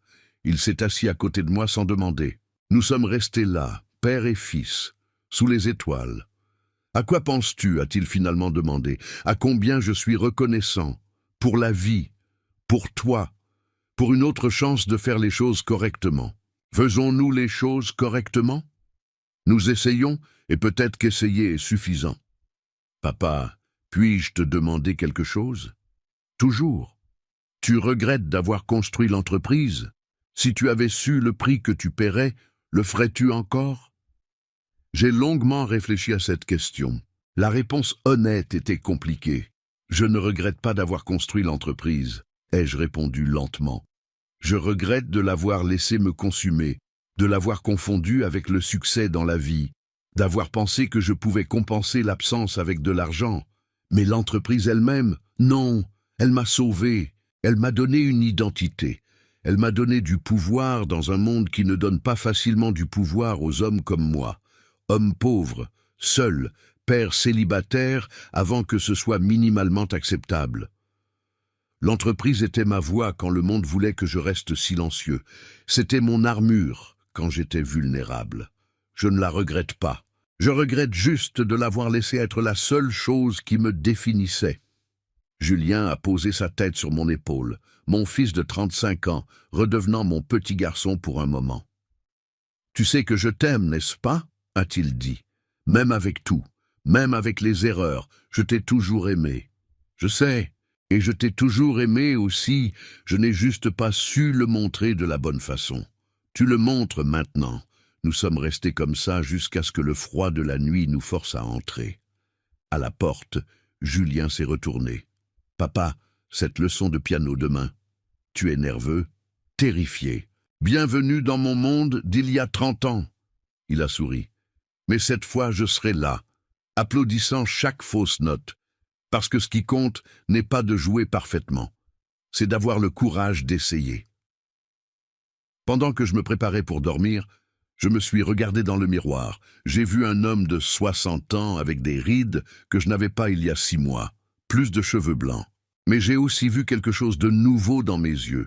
La paix, pas complète, pas permanente, mais réelle. Demain, j'aurai ma première leçon de piano. La semaine prochaine, j'inaugurerai un programme de bourse dans l'entreprise pour les fils de menuisiers. Le mois prochain, Julien jouera dans un petit récital à l'école de musique où il a commencé à étudier. Et je serai là, au premier rang, applaudissant. La vie que j'ai failli perdre continue, différente, plus petite dans certains sens, infiniment plus grande dans d'autres.